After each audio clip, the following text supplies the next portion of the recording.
తెలుసా యేసయ్యా, చెబుతా నేడు వినవయ్యా, పెడచెవి పెట్టక త్వరపడి వచ్చి రక్షణ పొందయ్యా, రక్షణ పొందయ్యా. ప్రభువైన యేసుక్రీస్తు వారి అతి శ్రేష్టమైనటువంటి నామములో శ్రోతలందరికీ మా హృదయపూర్వక వందనాలు.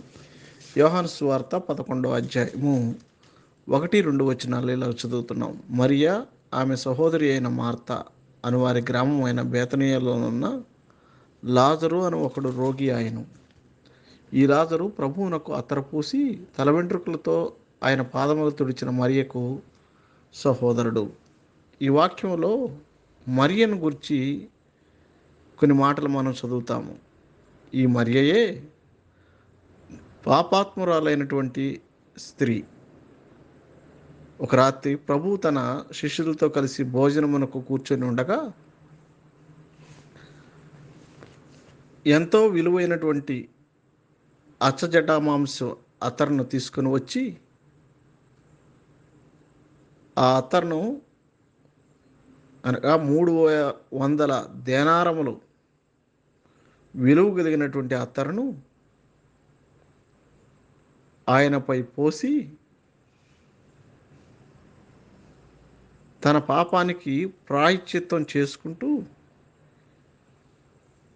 ఏడుస్తూ తన వెంట్రుకలతో ఆయన పాదములు తుడిచింది. ఎందుకని అలా? రక్షణ, పాపక్షమాపణ అనునవి ఈ జీవితంలో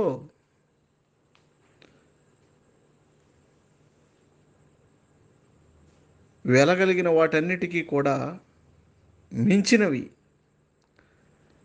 ఆమె ప్రభు యొద్దకు ఇందుకే వచ్చింది. ఎందుకంటే ఆమెకు తెలుసు ఈ భూమిపై తన పాపములను క్షమించగలిగిన అధికారం కలిగిన వాడు ఆయనే అని. ఆయన సర్వమానవ జాతి పాపములో తానే తనపై వేసుకొని కలువరి శిలువలో తాను బలిగా అర్పించుకొని మృతుల్లో నుండి 3వ దినాన తిరిగి లేచాడు. తద్వారా ఎందరూ ఆయన యందు విశ్వాసం ఉంచుతారో వారు రక్షించబడతారు మరియు పాపక్షమాపణ లభిస్తుంది. మరియ ఎలాగైతే ఆ రాత్రి తన పాపక్షమాపణ పొందుకొని ఆశీర్వదించబడినటువంటి జీవితాన్ని గడిపిందో మీరు కూడా అలాగే ప్రభు యొక్క కృపకు, ఆయన కనికరమునకును, ఆయన శక్తి బలమును పొందుకొని జీవించుదురుగాక. ఆమేన్. దేవాది దేవుడు యేసయ్యా, మానవ జన్మతో వచ్చాడయ్యా. దేవాది